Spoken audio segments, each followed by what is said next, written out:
Hello, welcome to this episode of West Coast Fishing. I'm Austin and today I'm going to be reviewing the Tamarack Angler Fishing Kayak. To start out with the specs of the kayak, it holds one person and a maximum weight of 275 pounds. The total length of the kayak is about 10 feet and the total weight of the kayak by itself with nothing on it is 50 pounds.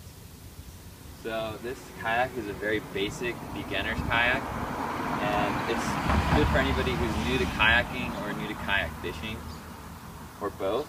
And now I'm just going to go over a basic overview of what the kayak comes with. Right, so this is what the kayak's going to come with when you buy it. So it's going to come with your carrying handles on both the back and the very front of the kayak. And it comes with a bungee cord for storing stuff and keeping it down on your kayak instead of falling out into the water. And then you also have access to inside the kayak, which is nice for, makes it a little bit easier to put in a transducer for a fish finder or anything. You can also store stuff down there if you don't mind it getting wet, in case these are not waterproof sealed, so just keep that in mind. So you need extra storage and you don't mind it getting wet.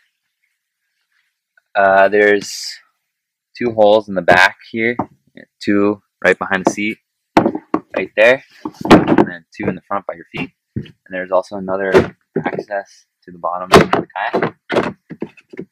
And we got 2 nice rod holders, comes with it. Foldable seat, nice cushion. 2 more carrying handles on the side, which also have bungee cords. Cup holder, and it has bungee cord in the front, and it comes mounted with, it has a mount for your rod holder. It comes with the rod holder, which you can adjust to whichever angle you'd like. And at the very front, we got the other carrying handle and a drain plug. So if you did get any water in your kayak, you can just tip it over, and that comes out, and you can just drain it all the water out. All right, now we're gonna show you some of the stuff we've added to this kayak to make it more suitable for fishing. Here we got a rope, which is good for anchoring up on kelp or anything like that. And then we put our tackle box, small tackle box in the front, underneath the front bungee cord. We've got our rod that is nice and secure in the rod holder. Good for trolling. This rod holder is perfect for trolling. We got our drink in a cup holder. And if you notice on the back of both of the seats, there's this little pocket, which is great if you want something easy to access, like a knife, something like that. You can store it there. It's perfect. And we've added some clips and stuff just for if you want to clip on anything, like a net or anything like that. And rod holders back here, you can put in a gap or a net, something like that. It doesn't just have to be a rod holder, obviously. And I recommend putting in a bucket into your kayak just to keep anything you want really dry in there, and it won't tip over if you bungee it down. We also have 2 plugs just to keep, this did not come with the kayak, we put it in, just to keep the back dry and not having water pouring over it.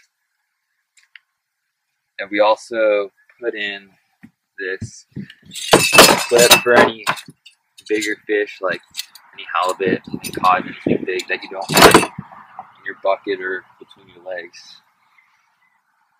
So now I'm going to show how a person fits in this. And here we have Scott, who is about 5'3", and he has plenty of leg room. And there's multiple foot placements. And Tristan, who is about 6'5", and he also has good leg room. As you can see, he can almost stretch his legs all the way out. Pretty tall. So that's how someone fits. It's good for anybody from any height, pretty much. I was kind of worried about getting a 10-foot kayak personally, thinking it was going to be too short for my legs because I'm pretty tall. But it works just fine. It's stable enough. It doesn't follow. I haven't fallen off of it yet, and I don't think I will. It's a pretty stable kayak. So yeah, this kayak's really good for beginning.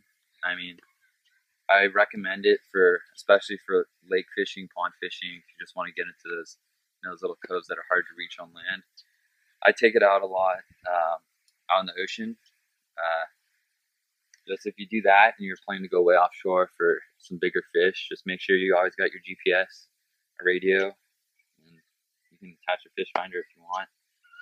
And I always go on a calm day, never really go out on too rough of a day because that can be dangerous on a kayak. So yeah, this is overall a really good kayak, and I recommend it. So thank you for watching. Oh my god, see what I mean?